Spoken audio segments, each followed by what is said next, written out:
All right, here we go. All right, section 2, driving safely. The middle of the first paragraph, the line that starts with test on this information to obtain a CDL. The next sentence says this section does not include specific information on air brakes, combination vehicles, doubles, or passenger vehicles. And so if you were to ever drive a vehicle that has air brakes, you would need to go and study and take that test for air brakes.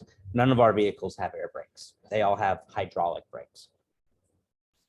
So then 2.1, we're going to learn the vehicle inspection. So first, 2.1.1, why inspect? And so when you see this on the test, it's going to ask you, why do we do a pre-trip inspection, or why do we do a post-trip inspection, or why do we inspect?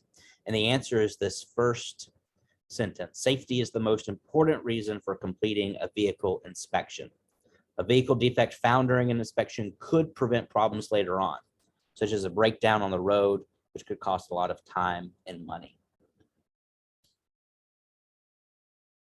And the next line says federal and state laws require that drivers inspect their vehicles.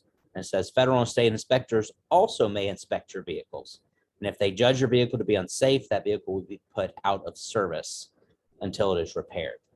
So we as drivers are required to inspect our vehicles every day. But we only are required to do it once a day. So for example, I drove a bus this morning. When I arrived this morning, I did my pre-trip inspection of the bus. Everything looked good except the right rear tail brake light. And so I wrote up a report letting the maintenance shop know that that's out. And then I drove the bus. When I did my afternoon route, I didn't have to redo that inspection. I could just hop in the bus and go. If I was driving a different bus, I would have to do an inspection of that. So the driver of the vehicle must be the last one to have inspected it. So here on 2.1.2, the types of inspection. So I just mentioned the pre-trip inspection. So essentially identifying problems prior to your trip. Then during the trip, make note of these bullet points and hashes. And I just have these, as you can see on mine, just the bullet points and the hashes under highlighted, just so they stand out.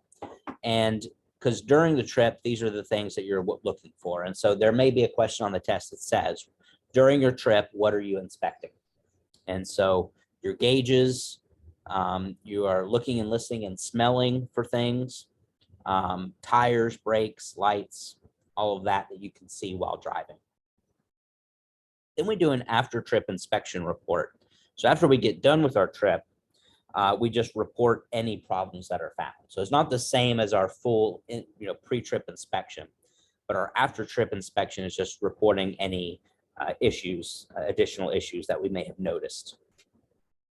And here we call it a preventative maintenance report. And it's just a little sheet of paper where we just list what the problems are and we submit it to our maintenance shop. Yep.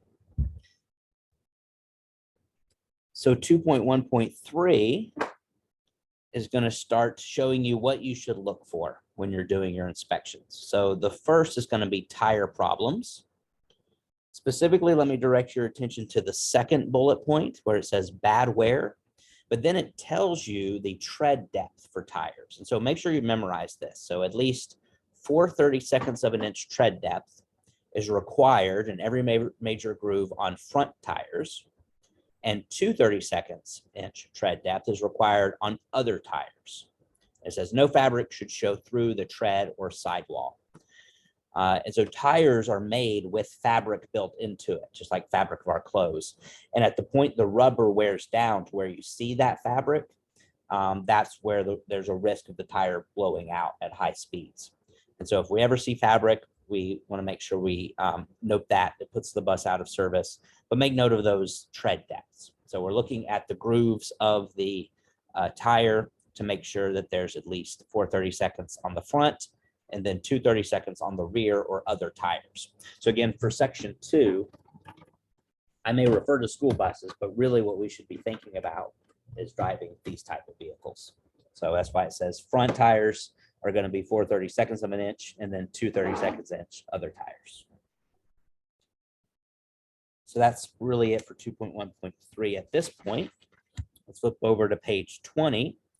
Oh, actually, a couple things on those bullet points up top. So mismatched tires, the second bullet point on page 20. Just make note that our tires should be of the same size and the same type. And so if they are mismatched in some way, that's something that we're looking for. Usually our mechanics are good about making sure that they are the same size and type. And then the last bullet point there that says regrooved, recapped, and retreaded tires on the front wheels of a bus. These are prohibited. So tires can be regrooved to be reused. You know, if there were no issues with them, they can be retreaded. And so, but we cannot have these on the front of the bus or vehicle. So just make note of that as they'll ask you which tires can have recapped, regrooved, retreaded, and it would be the rear or other tires. So then we have wheel or rim problems. Just make note that that's something you're looking for. And when you go through the behind the wheel training, you'll memorize what all this is. Bad brake drums or shoes, so the braking system. And then there's the steering system. So it says steering system defects. And there's some things that you should make note of here for the test. So make note of the last bullet point that under the steering system defects section. It says steering wheel play of more than 10 degrees or approximately 2 inches of movement at the rim of a 20-inch wheel can make it hard to steer. So when we're getting in the bus, we're moving the steering wheel, and if it moves more than 2 inches, then we've got an issue with the steering system. The figure 2.1 shows you all of the parts, just kind of visually, all of the parts of the steering system. And so I recommend going through and just memorizing each of these. So if you were to see on the test, and I think we have this in our practice test as well, which is part of the steering system that you inspect. And it gives you a lot of things from other systems, and you need to be able to recognize what parts are connected to the steering system. So the tie rod, the spindle, steering ring knuckle, a lot of it has steering in the name, right? Steering ring knuckle, steering gearbox, steering wheel, steering arms. I was just gonna ask. Yeah. The answer usually I'm pretty sure it's like one of the ones that doesn't have steering wheel. Right. Drag link, spindle, tie rod. Yeah. And again, when you get behind the wheel, you'll memorize these, but you try to do your best to memorize it so you can recognize each part of the system if they ask it on the test. So then we have suspension system defects. And suspension system defects, make sure you're familiar with all of the bullet points, but let me direct your attention to the third bullet point that says missing or broken leaves in any leaf spring. If 1/4 or more is missing, it will put the vehicle out of service. And over on page 21, it shows you in figure 2.3, it actually shows you what these leaf springs kind of look like. It says figure 2.3, safety defect, broken leaf and leaf spring. And it shows the top one is cracked. That's essentially what they look like. They're essentially steel plates. And if one of those steel plates is cracked, that's a pretty big deal. And so I have, on the bus I'm driving right now, I have 2. So, I mean, if one's broken, that's 50%. So it's definitely, but on some of the bigger buses, they may have 4 or 5 leaf springs that are under the bus. And so, so that knowing that 1/4 is important because you'll see that on the test. So if 1/4 or more of your leaf springs are broken or missing, then your vehicle is out of service. And if you go in that same section, the suspension system defects on page 20, if you go down 2 more bullet points, it just says leaking shock absorbers. Make note of that. Again, similar to the steering system, it'll be good to try to just recognize each part of the suspension system, because again, they ask you, which is part of the suspension system that you should inspect. And it's going to say drag link, spindle, or leaking shock absorbers. And you should know Well, drag link and spindle are with steering systems, so that's incorrect. Let me go with shock absorbers. And so the picture of those is over on page 21. And it shows your hydraulic shock absorber, your leaf spring. Down below it has the torque rod, hanger, springs. So just kind of get familiar with those, with that system in case you see a question.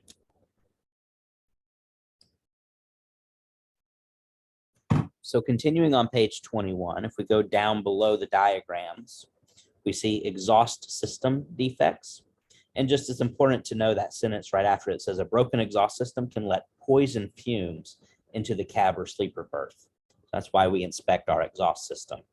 And then it has 4 bullet points that essentially are telling you all of the parts of the exhaust system. So the first bullet point says exhaust pipes, mufflers, tailpipes, vertical stacks. So those are all part of the exhaust system. The second bullet point says brackets, clamps, bolts. So just know that those are parts of the exhaust system in case you see them on the test.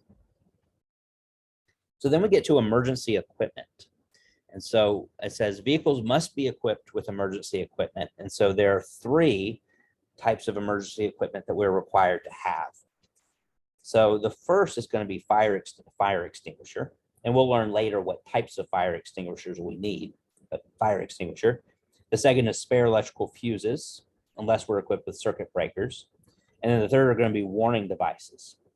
And it says in parentheses, for examples, 3 reflective warning triangles, or you could have 6 fuses or 3 liquid burning flares.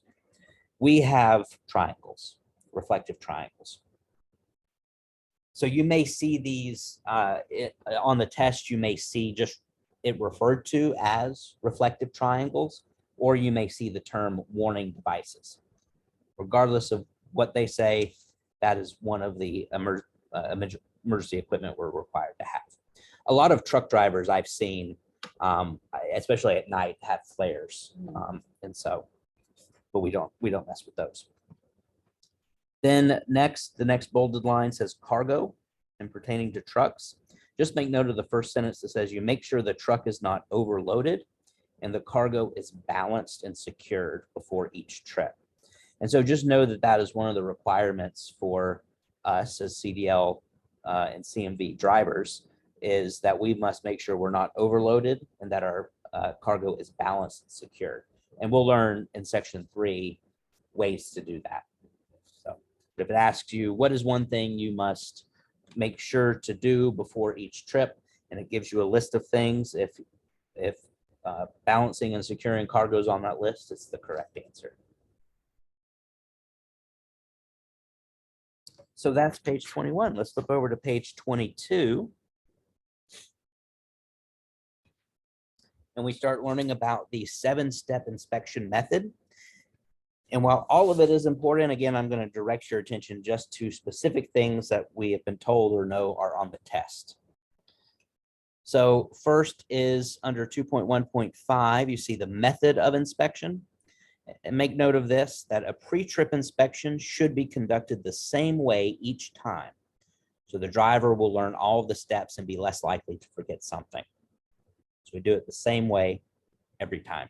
And that's part of why it's emphasized in behind the wheel training, because you learn it there, you do it for your pre-trip inspection test at the DMV, and you do it the same way every single day. So, yep. So we go down to step 1, vehicle overview, and just make note that you review the last vehicle inspection report. It says drivers may have to make a vehicle inspection report in writing each day. And as we know from the previous section, we do. So, but part of what we are reviewing is the previous day's pre-trip inspection report. And so here's what they look like. So this is a completed one, an older completed one, where they went through. And again, we're visually doing all this, and then we sit down and mark off the things. So it's not, we don't necessarily carry this around and are checking it off as we go. That would take too long. But part of the muscle memory is we learn everything we're looking for, and then we just go through and mark those things that have issues. And so that is what they mean when they say pre-trip inspection report. That's what that is. And here's a blank one. So it's there's a white copy and a yellow copy, and the yellow copy stays in the book, and the white copy is turned in at the end of every day. So that's our section book. The same pretty much for the DMV, it would look exactly like that. When the DMV, you're just doing it from memory. Oh, Yep. But that is what you're doing. Yep. So next is step 2, checking the engine compartment. And you'll see in our pre-trip inspection report, there is where it says open the hood and check. This is the engine compartment. Here, and it's either here or mentioned elsewhere. So we are allowed by administrative rule, other people are allowed to do certain parts of the pre-trip inspection, but we as the driver have the primary responsibility for making sure that's done. And so you'll see that this open the hood section is actually usually done by our mechanics. And so every day they go through, they just do this section and then they sign and date. It may be hard to see, but that's a different signature than down here. So they go through and do that, and we go through and do the rest. And so so that is the engine compartment. So here we don't necessarily have to do that, but you're still responsible for making sure it was done. They always do it. Sometimes they just forget to like write their name and sign it and date it. So you just have to go to the shop and say, hey, can you sign and date this? Because they get in a hurry. Because we have a shortage of drivers, majority of our mechanics also have their CDL and are licensed to drive a school bus. And so not only are they mechanics, but they then go on routes in the morning and the afternoon.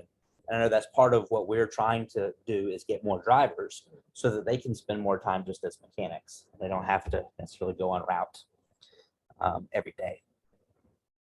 So, so then we've got, so we check the compartment, check that parking brakes are on and or wheels are chocked. This is part of step 2. And then go down to the last bullet point where it says cracked, worn electrical wiring insulation. We're looking for wires and making sure that they aren't that the wiring, the rubber around it is not cracked or worn. So make note of that, as that might be the way the test kind of approaches this section is it will say something to the effect of, when you are checking the engine compartment, which one of these should you check? And if you see cracked, worn electrical wiring insulation, you know that's correct. So then step 3, you start the engine and you inspect the inside of the cab. And so there may also be a question that is, which one of these is step 3? So knowing the difference, but knowing kind of this order is important. So step 1, vehicle overview. Step 2, check the engine compartment. Step 3, start the engine. As a part of step 3, you're looking at the gauges. And it gives you a series of gauges that you should check. Let me just direct your attention to the first one, which says oil pressure. And make note that the oil pressure should come up to normal within seconds after the engine is started. So if you see a question that's like engine pressure should reach normal after 15 minutes. Nope, it's not 15 minutes, within seconds. Because that has been a question. Also make note that coolant temperature and engine oil temperature, both of those should rise gradually as you turn the engine on.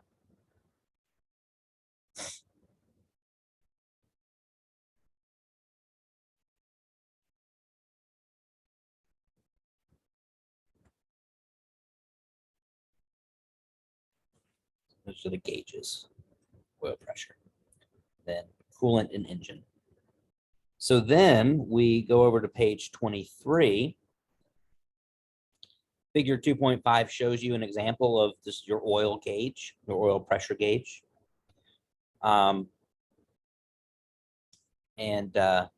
Just make note that if it drops really low or fluctuates a lot, you stop immediately because there's some kind of issue there. So then next it says check condition of controls. So this is still part of step 3 where you started the engine, you've inspected the inside of the cab, and So now you're just checking all of your controls: steering wheel, brakes, horn, windshield wipers, lights, all of those, the controls that control those. Then it says you check your mirrors and windshield. You check your emergency equipment, and it reminds you what that emergency equipment is. So the first bullet point, the 3 dashes after that tell you what that.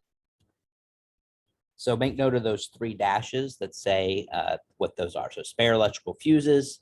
3, it says red reflective triangles, or 6 fuses, or 3 burning flares, and then a properly charged and rated fire extinguisher. So anytime we have a repetition like this, chances are there will be a question about it. So know those 3. Then we are checking the safety belt. Essentially, that's our seat belt, is what that means. So we're sitting down in the seat, putting on our seat belt, making sure that it is not damaged in any way. Then we go to step 4, where we turn off the engine and check our lights. Make note of this sentence right below step 4, where you make sure the parking brake is set, you turn off the engine and take the key with you. You turn on headlights, you turn on your low beams and your 4-way emergency flashers, and then get out of the vehicle. You may see, so it says 4-way emergency flashers. You may also see the word hazard lights. And those lights flash at the same time. Not to be confused with the school bus 8-way system, right? Which we only use when loading and unloading children. So our 4-way hazard lights we use at a variety of times. Usually we use them when we're slowing down or we have to pull over to the side of the road. So that's why we want to make sure they are operating. The other thing to make note of is the end of that first sentence that says take the key with you. There may be a question on the test that asks you why you do this. I think one of our students had that. They're like, why do we do this? And it's because there's two things. One is you don't want to lose the key. And 2 is you want to make sure no one else takes the key. And so if you have it on you, on your person, in your pocket, you know where it is, and you know that someone else isn't going to hop in and take your vehicle. So, yep, a little joyride. Big yellow school. Right. Yep. So, and that has happened. I don't necessarily know if it's happened with school buses, but with rigs that, you know, there has been theft there because they've left their vehicle running. Someone hops in and I don't know, this one, they can help themselves to some John Deere equipment. See, now So, that one, I think so. But the yeah, yellow school bus, I right. don't know. I don't know. Yeah. So then we get out of the vehicle, we walk around, we're doing what we call our walk around inspection, which is on page 24. So just a few things to make note of when we're doing our walk around inspection. First, make note of the left front side. Specifically underneath the first 3 bullet points, there's these dashes. And this is just a reminder that we're looking at our wheels, our rims, our tires, and a couple things that you may see on the test. So it may ask you, you know, what are you looking for when you're looking at your wheels or your rims? And that first dash says you're looking for missing, bent, broken, studs, clamps, lugs, or any sign of misalignment. And then you're looking for your condition of your tires. And so what do they need? They need to be properly inflated, have a valve stem and cap, no cuts, no bulges, and no tread wear with exposed fabric. And then the third bullet point or dash says use a wrench to test the rust streaked lug nuts. So just make a note that if your lug nuts are loose, if it has rained or there's any condensation, you'll see these rust trails going down your rim. And that's a sign that those are loose, and you just need to make sure they're tight. You don't necessarily have to use a wrench to test it. I guess big rigs will want to make sure that if they see that, they test it with a wrench, but us, we just do a visual inspection. So just know, if it asks, what do rust streaked lug nuts indicate? It indicates looseness. So then we're looking, let's go down to the front and make note of those bullet points. Specifically, the last bullet point says lights and reflectors. And it's just a reminder, and you'll see in parentheses, amber in front, and then we'll learn later on, we look at the rear, we have red in back. So it's just another reminder of those colors. So then we go over to page 25, and we know that there have been a couple questions, particularly relating to the right rear. So the right rear, specifically the second bullet point about the condition of tires, it repeats. You're looking at your rear tires. So make sure you know what you're looking for there. So properly inflated valve stems, no bulges or tread wear. Then go down to two more or three more bullet points where it says wheel bearing and seals are not leaking. There's been a question that's asked, what are you looking for when you're inspecting your wheel bearings or your, I think it says bearings, not seals, but it may say wheel seals, and you're checking to make sure they are not leaking. That's just one of those things to memorize. Wheel bearings are not leaking.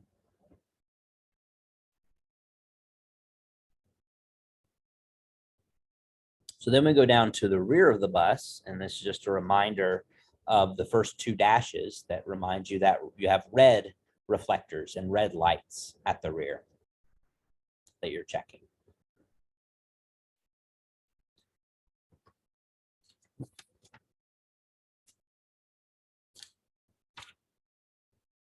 So that's it for page 25 as far as what we know what's on the test or what questions people have had.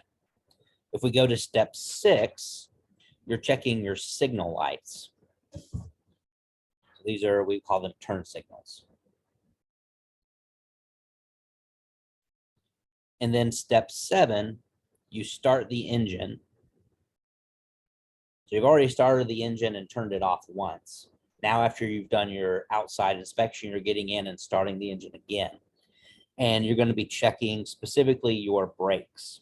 And so the first brake that or the first check we're going to do is we're going to check for hydraulic leaks. And so this paragraph is important. I have this whole thing highlighted because we do this every day. So it says if the vehicle has hydraulic brakes, you pump the brake pedal 3 times, 1, 2, 3, and then you apply firm pressure to the pedal and hold it for 5 seconds. The pedal should not move. If it does, there may be a leak or a problem. And so that means the bus is out of service because you have a problem with the brake system. So this 1, 2, 3, press and hold for 5 seconds. If it doesn't move and it stays firm, you are good to go. It means your brakes are good. That's our hydraulic brake test. So then we go and test our parking brake. And so specifically, I mean, make note of all of these bullet points as this is the process for testing our parking brake. Essentially, we make sure it's on, and then we place our vehicle into a low gear and try to pull forward, and we should not move. If we do, then it means the parking brake is not holding and there's an issue with the brake system. But if it holds, we don't move, then we're good to go. It says where it says test service brake stopping action. That's the next brake that we do. So we test the parking brake. You know, again, we're pressing the accelerator. We should not move. We'll then release that parking brake, and we'll go about 5 miles per hour and then push on the brakes firmly, and the vehicle should stop. If it pulls to one side or leans to one side, then there may be an issue with the brakes, but could also be an issue with the suspension system. And so this is what we call the service brake test. We test for, we do a hydraulic brake test, make sure our hydraulic brake lines are good, there's no leaks. We ensure our parking brake holds, and then we make sure that our service brake will actually stop us. Those are our brake checks. Just make note of where it says pulling to one side, that terminology. You might see it listed as that on the test, which just means like leaning to one side. There's some other brakes, but they're not usually on the test. So, but electric trailer brakes, surge brakes. So we don't necessarily have to worry about those. So then if we go over to page 27, If we go down below 2.1.6, it says if you see, hear, or smell or feel anything that might be trouble, check it out. And so as we're driving during our trip, we are just constantly keeping those senses alive so that we can keep track of things. A couple of weeks ago, I was driving to the school in the afternoon, and my paraprofessional and I both started smelling this smell of burning rubber. And she was like, "Do you smell that?" And I was like, "Yeah, I smell it." And so I pulled over, I turned on my hazard lights, and I did a visual inspection around the bus. I opened the hood and looked and smelled. Did I smell anything from under the hood? Didn't smell anything.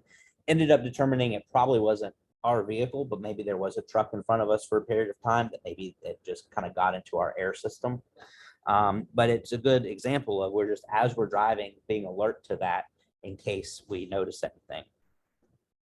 Where it says safety inspection, make note of these numbers. So it says drivers of trucks and truck tractors transporting cargo must inspect securement of the cargo within the first 50 miles of a trip and every 150 miles or 3 hours, whichever comes first. So make note of those numbers. So because there'll be a question on the test that says, how frequently should you inspect your cargo? And it's within the first 50 miles and then every 150 or 3 hours.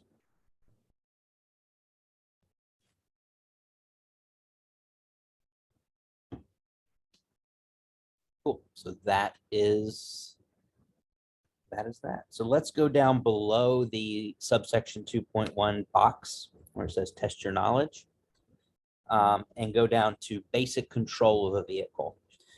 So 2.2. So this essentially gives us four different ways in which we control our vehicle: accelerating, steering, stopping, and backing safely. And so we're going to look at each of these in more depth. This is kind of the summary. So first, that line at the very end of page 27 says, fasten your seatbelt when on the road, apply the parking brake when you leave your vehicle. And as we learned in the school bus section, we actually apply our parking brake every time we stop. People are loading and unloading. But this is just saying in general for commercial motor vehicles, make sure that when you are leaving the vehicle, you are putting your parking brake on.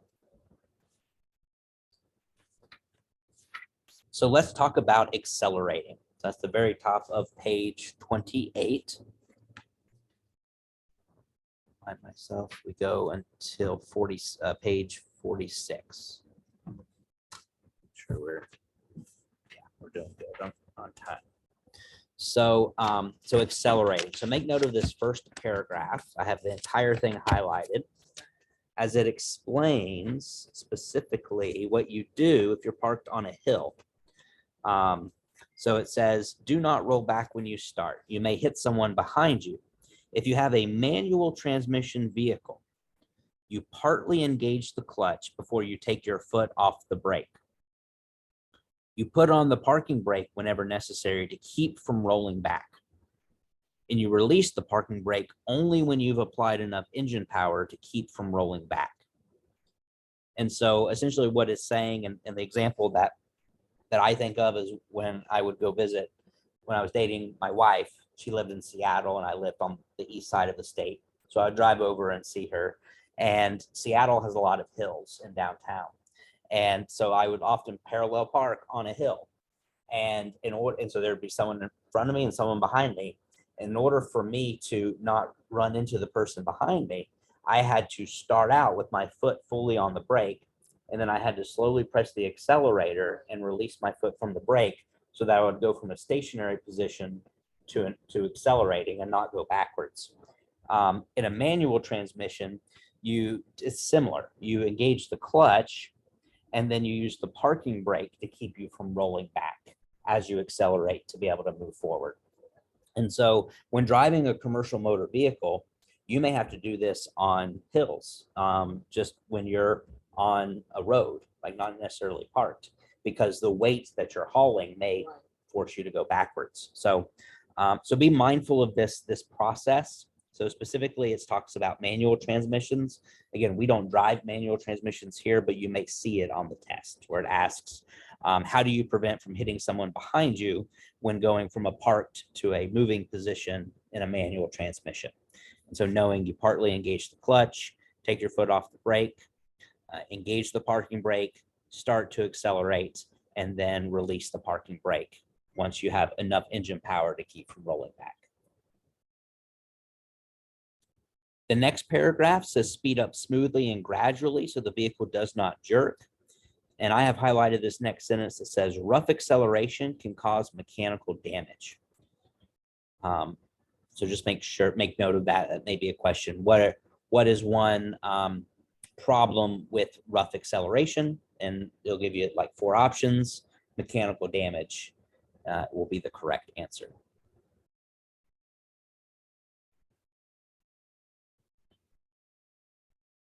So then the next paragraph says speed up very gradually when traction is poor, as in rain or snow. If you use too much power, the drive wheels may spin.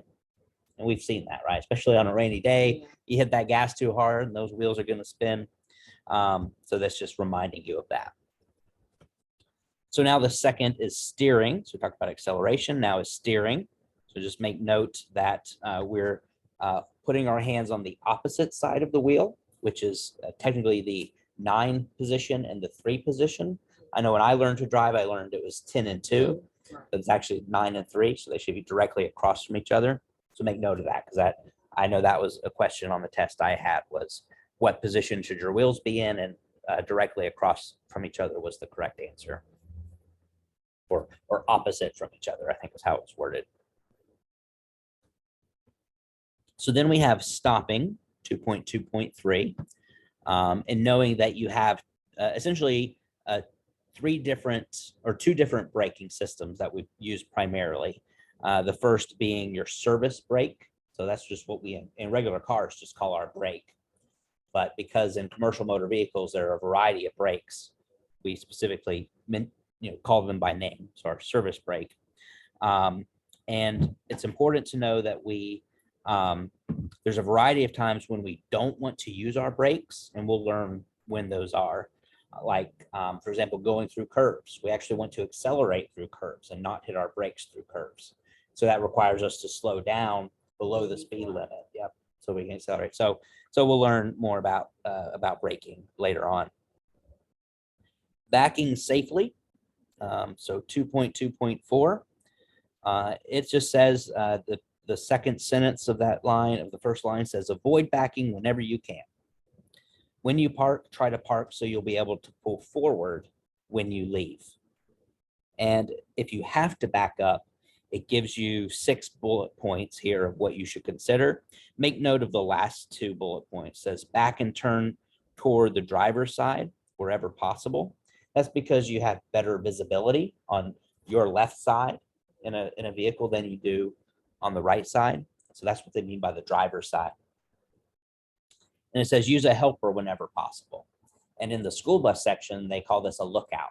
And so know that they may use those words interchangeably. Post a lookout, post a helper. And then, so these rules, these 6 bullet points are explained in more detail.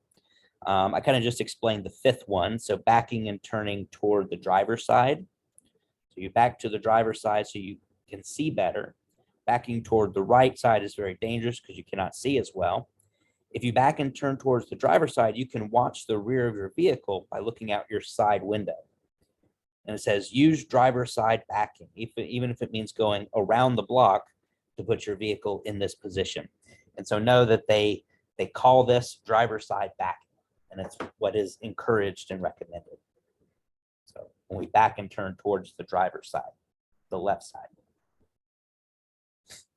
And then the next line says, or next bolded line says use a helper. So if you use a helper, it says use wherever you can. There are blind spots you cannot see, so a helper is important. And the main thing to know here is the very last sentence. It says agree on a signal for stop.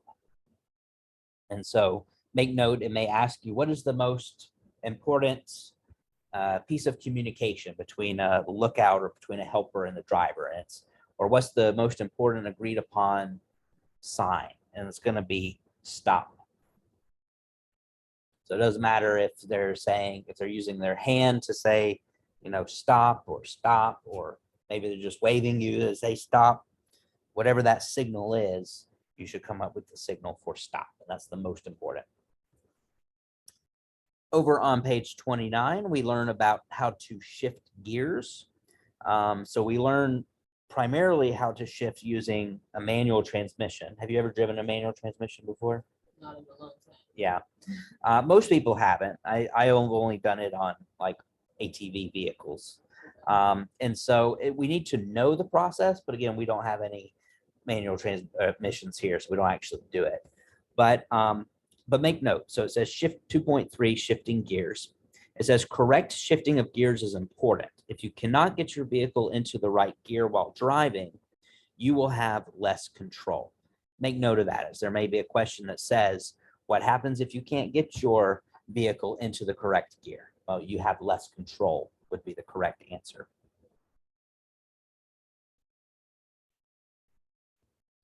Then 2.3.1, manual transmissions, introduces us to this concept called double clutching. So it says the basic method for shifting up. Most heavy vehicles with manual transmissions require double clutching to change gears, and it explains the 5-step process of double clutching. So you release the accelerator, you push in the clutch, you shift to neutral at the same time you do that. You release the clutch, you let the engine slow down in order to get to the next gear, and then you push in the clutch again. So this process of you push it in, release it, push it in, that is the double clutch. And so know that we do this to shift up, but we also do this to shift down. So that's part of what this section is explaining, is you do that to shift up and do that to shift down. Underneath where it says the number 5, and you see the sentence starts with shifting gears using double clutching requires practice. That next sentence is important. It says, if you remain too long in neutral, you may have difficulty putting the vehicle into the next gear. So make note that if you have a question that says, what happens if you stay too long in neutral? Well, the correct answer, you may have difficulty putting it into the next gear.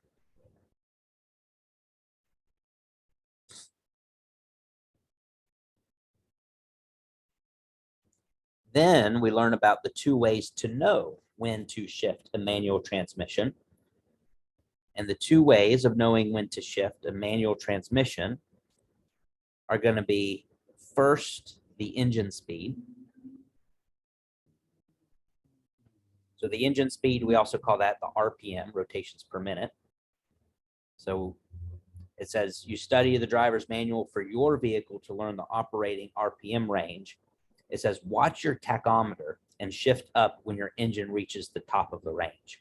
So when you're driving a manual transmission, you have a tachometer with a little dial, and you're looking for that to reach the top of the range, because then when you shift gears, you'll see it drop down. And that's what you're looking for. So know that your tachometer or your engine speed or RPM, those may be used interchangeably. So regardless how they word it, that is one way to know when to shift up. The second way you know to shift up is going to be road speed, also known as miles per hour, also known as looking at your speedometer. So that's why it says learn what speeds each gear is good for. Then by using your speedometer, you will know when to shift up. So that's the 2 ways of knowing when to shift: engine speed or RPM, or watching your tachometer. And the second one, road speed, MPH, watching your speedometer. Then it talks through the basic procedures for shifting down, which is just pretty much a reverse of shifting up.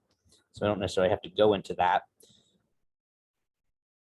But what's important to note is that next line underneath the 1, 2, 3, 4, 5 that says downshifting, like upshifting, requires to know when to shift. And it repeats this. Use either the tachometer or the speedometer and downshift at the right RPM or road speed, should be miles per hour. And then it gives you special conditions for when you should downshift. Just make note of these 2 special conditions. So one time we downshift is going to be before we start down a hill. They may also use the word downgrade. They may say start before starting down a hill or before going down a downgrade. The second is going to be we can shift to a lower gear before entering a curve. So just know these are the two special conditions when we can downshift. The reason being is because when we downshift to a lower gear, our engine RPM slows down and it slows down our vehicle. And so we can use that effect instead of relying on our brakes.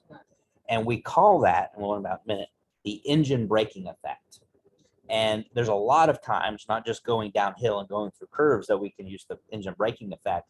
And when we learn about managing skids and things like that, those are times where we don't want to hit the brakes. And so we are relying on just shifting to a lower gear and slowing down our vehicle. So 2.3.3 talks about automatic transmissions. So that's what we have here. It says, the second sentence says, you can select a low range to get greater engine braking when going down grades. And so we do that. We don't have a ton of hills here. Before going down a hill, we can shift to L, and that's what that's used for. Manual transmissions, they have 1, 2, 3, 4, 5. Automatic transmissions, we've got the drive, reverse, park, maybe L1, L2. Some vehicles have those, and that's what those are for.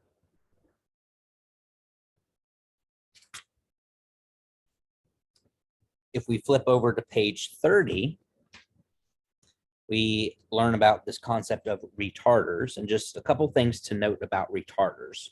So what are they? And that's explained in the first sentence. So it says they help slow a vehicle and reduce the need for using brakes. So this is just an additional system that some trucks have that just allow them to slow down, where they just don't have to rely on those brakes. Make note of the next sentence that says there are 4 basic types of retarders. This is the end of the second line: exhaust, engine, hydraulic, and electric. I had that as a question on my test. What are the 4 types of retarders? And I got it right because I just memorized that it was exhaust, engine, hydraulic, electric. And again, it's multiple choice, so you're just looking for the correct series of answers from a list of 4. It's important to note that all retarders can be turned off by the driver, because there will be some times when you will want to turn off that retarder. And so that's where down below it says caution.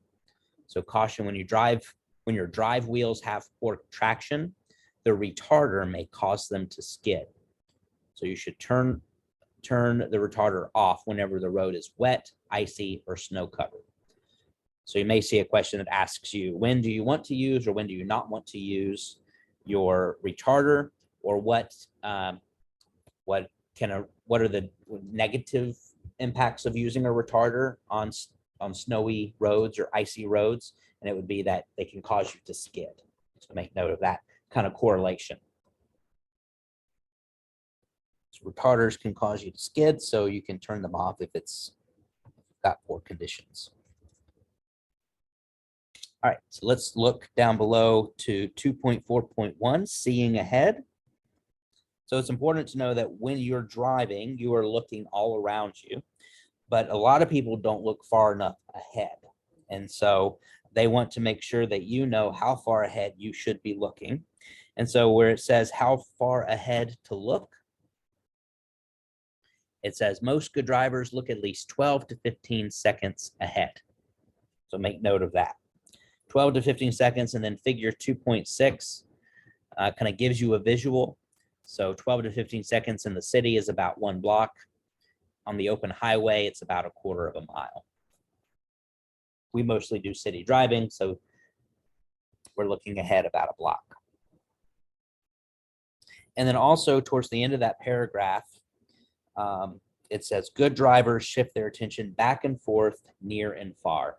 And so it's important to know we don't look any one particular spot for 12 to 15 seconds, because that's a question that trips people up sometimes. You're looking 12 to 15 seconds ahead, but you're not looking in that one spot for 12 to 15 seconds. You're looking all around. So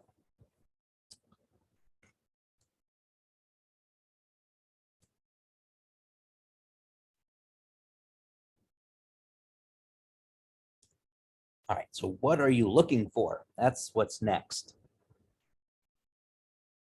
So on page 31, the very first line says, look for traffic. If you go 2 lines down where it says to avoid a problem, that next sentence says, if a traffic light has been green for a long time, it will probably change before you get there. Start slowing down and be ready to stop. And I was taught that this is called a long green. That's what they call it. And you know, we have them, right? You can see the light down a ways, you see it's green. Maybe all the cars have gone from a stop to already go through the light. Chances are it's going to turn red before I get there. I might as well start slowing down and not worry about wasting the gas. 2.4.2, seeing the side of the road. So it just says important to know what is going on behind and to the sides. And so you check your mirrors regularly. Again, just another note that we're not looking at one particular thing for an extended period of time. We're just looking regularly at everything, mirrors included. Next, it says mirror adjustment. So just make note of the last sentence that says, this will give you a reference point for judging the position of other images. So when you learn behind the wheel how to drive a large vehicle, because you can't see everything, you're reliant on reference points. It might be a tree, it might be a sign, fire hydrant, something that's stationary that you can see in your mirrors that you can use to guide you. And so that's what they mean by reference point. So you're looking for traffic. So you're checking your mirrors regularly to know where other vehicles are around you. So make note, you're looking at traffic. You're also checking your vehicle. So you're using your mirrors to keep an eye on your tires, loose straps or ropes or chains, anything that may be flapping in the wind if you have a tarp. And then it says special situations. So what are the special situations that you're looking for? And it says, or that you're using your mirrors and checking. These are lane changes, turns, merges, and tight maneuvers. So these are the 4 special situations that you should check your mirrors more frequently. And so then it goes and explains each of those. So I'll just direct your attention to lane changes. So you check your mirrors to make sure no one is alongside you and about to pass you. And just make note of these bullet points. Specifically, you check your mirrors before you change lanes, after you've signaled, right after you start, and after you complete. So know that there is a question that people have had that ask you, and they give you this list, and something is not right about the list. So just know that you look before, after, right after, and after, before, after you've signaled, right after you start, and after you complete.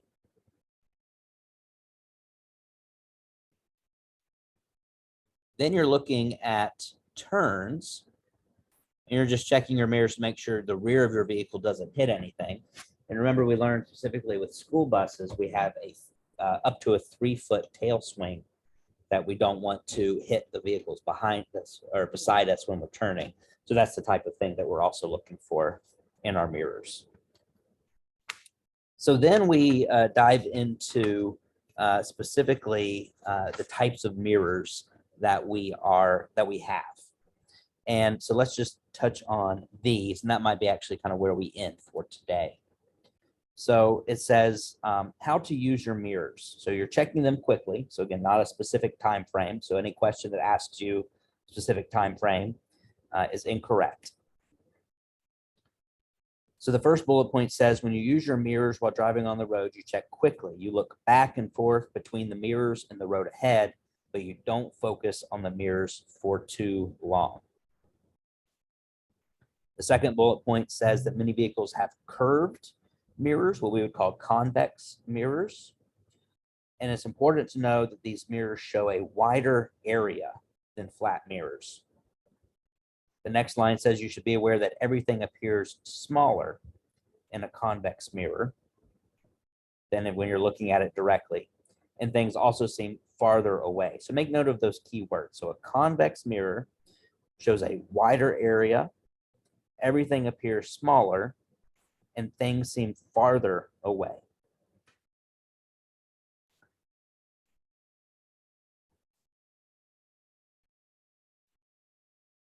And figure 2.7 shows you kind of the angle of what your convex mirrors show you versus what your plain flat mirrors show you.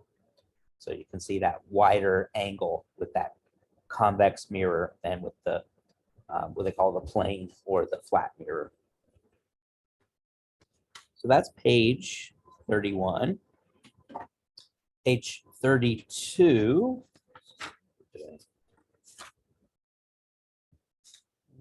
Yeah, we'll wrap up with page 32 and 33. So 32 at the very top says communicating. So these are the various ways in which we communicate to other people while we're driving. So the first, it says 2.5.1, signal your intentions. There may be a question on the test that says, why do we communicate when we're driving? Why do we communicate with other people? And the answer is you signal the goal of communication is to signal your intentions. It says other drivers cannot know what you're doing until you communicate your intentions. So signaling what you intend to do is important for safety. So then it shares that for turns, there are 3 rules for communicating when you turn. And that is using your turn signal. And the first is signal early. Second is signal continuously. And then the third is cancel your signal. Make note of that last one, because I know that's one of the questions we have on our practice test. It'll give you a list. So you should signal early, signal continuously, and then what? And you should cancel that signal. Then next is slowing down. So we want to warn people when we're starting to slow down. And there's 2 ways we can do that. In that paragraph, it says at the end of the first line, it says a few light taps on the brake pedal, enough to flash those brake lights and warn following drivers that you're about to slow down. That's the first way. So we just tap on those brake lights to flash those brake lights. The second way is that next sentence that says use the 4-way emergency flashers for times when you are driving very slowly or are stopped. Those are the 2 ways we communicate we're slowing down. And I do that every day. Every day when I start to slow down before I make a turn, I flash my brake lights. If I have to slow down because there's some kind of hazard in the road, right now we have a lot of lawnmower or landscape people with trucks and stuff that may be something I have to go around. I turn on those 4-way hazard lights and slow down. So it then says you warn drivers in any of the following situations. So just make note of these 4. So trouble ahead. If you see a hazard that requires you slowing down, you can flash your brake lights. Tight turns. As I mentioned, I do that every day because I have a couple really tight turns where I have to slow way down in order to make the turn. If you're stopping on the road, you turn on, or you can warn drivers by flashing your brake lights. Driving slowly, turn on those emergency flashers. So these are 4 situations when you'll want to communicate using your lights. The next bolded part says do not direct traffic. So it just make a note that you could cause an accident if you're signaling people that it's safe to pass. So we don't encourage that. 2.5.2 talks about communicating your presence. So the first was communicating your intentions. Now we communicate our presence. So we do that when we're passing people, or we can do that when we're passing people. Again, you can flash your lights. If it's at night, you can turn on your high beams really quickly. You could even use your horn when passing if you wanted to ensure someone sees you there. When it's hard to see, so specifically at night, like it says, the last sentence of that paragraph says, use the low beams because high beams can bother people in the daytime. We actually drive our vehicles in the daytime with our low beams on. It's just standard. We turn them on and have them on the entire time we're driving. That helps communicate our presence just as we're going about. The next is when parked at the side of the road. So making sure you turn on those 4-way flashers when you pull over on the side of the road. And then over on page 33, it talks about these warning devices that we learned about. So we have to have these warning devices. For us, they're 3 reflective triangles. So the first sentence says, if you must stop on a road or the shoulder of any road, you must put out your emergency warning devices within 10 minutes. Make note of that number. because that will be a question. So how long do you have to put out your warning devices? You have 10 minutes. And then there may be one or more questions that ask you where you put these warning devices. And so the first bullet point tells us that you must, if you must stop on or by a one-way or divided highway, you place the warning devices 10 feet, 100 feet, and 200 feet towards the approaching traffic. And the example of that is over on page 32. The very top diagram, figure 2.8, shows you if there's traffic only approaching you from one direction, you just put them behind you, 10, 100, 200. Then the next bullet point over on page 33, so the second bullet point says if you stop on a 2-lane road carrying traffic in both directions or an undivided highway, you place them 10 feet in front or rear corners to mark the location of the vehicle and 100 feet behind and ahead of the vehicle. And that example is shown in figure 2. That's also 2.8, the second part of 2.8 over on page 32. So essentially, if cars are approaching from both directions, you want the people approaching you to know that you are over on the side of the road, so you put it in front. So 100 in front, 10 and 100 in back. Then the third bullet point says if you back beyond any hill, curve, or other obstruction that prevents drivers from seeing your vehicle within 500 feet, then you're going to move the rearmost triangle to a point back down the road so that they see that before they enter that curve or go over that hill. And that example of that is figure 2.10. So the top part of 2.10 shows how they moved the rearmost triangle, but at the other side of the hill. So as people start to go up the hill, they know the truck is on the other side. And then the bottom part shows the curve. So you're putting it when people enter the curve, so they know there's a truck on the other side. That's what the special condition is there. When putting out triangles, this is the next line after the bullet points. When putting out the triangles, hold them between yourself and oncoming traffic for your own safety, because they're reflective, and especially at night, other cars will see you. So then the last thing that we'll talk about is going to be controlling our speed. So 2.6. So there are 3 parts of what we call our total stopping distance. And this is the formula that we want to make sure we know. So 2.6.1 talks about stopping distance, and it says perception distance plus reaction distance plus braking distance equals our total stopping distance. And so there may be a couple questions that ask you, what is perception distance? And you have to identify it from a list, or what is braking distance? So let me just give you the shorthand here. So perception distance, this is the distance your vehicle travels from the time your eyes see a hazard until your brain recognizes it. So that's perception distance. So the time your eyes see it to the time your brain says, hey, that's a hazard, that's a problem. And the average, this is the last sentence of that paragraph, the average perception time for an alert driver is 142 feet traveled. So 142 feet traveled. So when I was studying this, I just wrote perception distance, eyes to brain, 142 feet.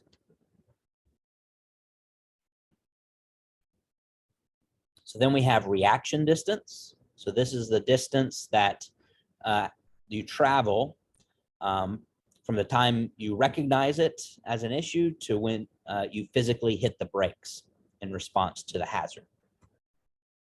So you're reacting to it by hitting the brakes. And this accounts for 61 feet traveled. So in my notes, I just wrote reaction is brain to brakes, 61 feet.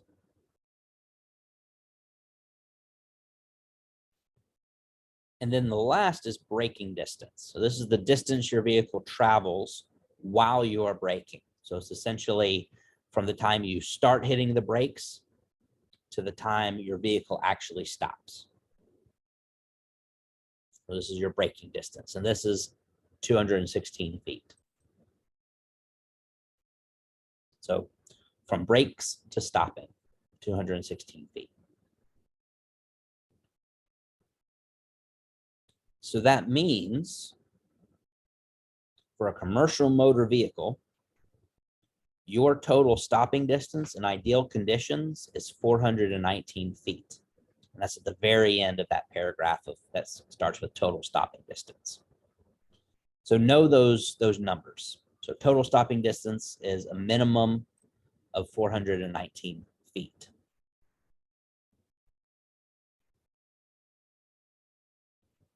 So there may be questions that ask you specifically how many feet traveled for braking distance or how many feet traveled for reaction distance.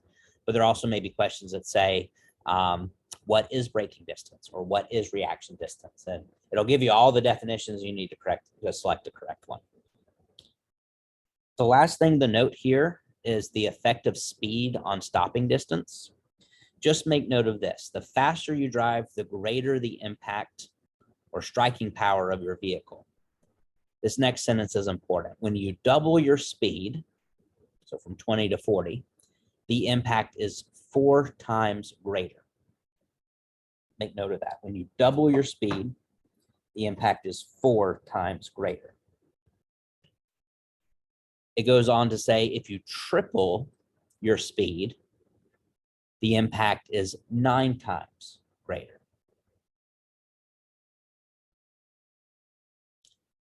If you increase your speed 8 times, or speed, if you, I don't forget what the 8 is, but essentially if you go from 20 to 60, or so from 20 to 80, then it's 16 times greater. So just make note. I think the only question that we've seen has been if you double your speed, your impact is blank times greater. That's 4 times greater.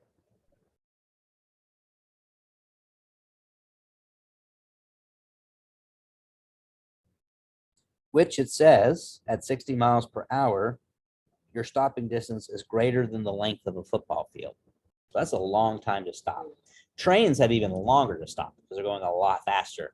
But we, as commercial motor vehicles, do have quite a distance to stop.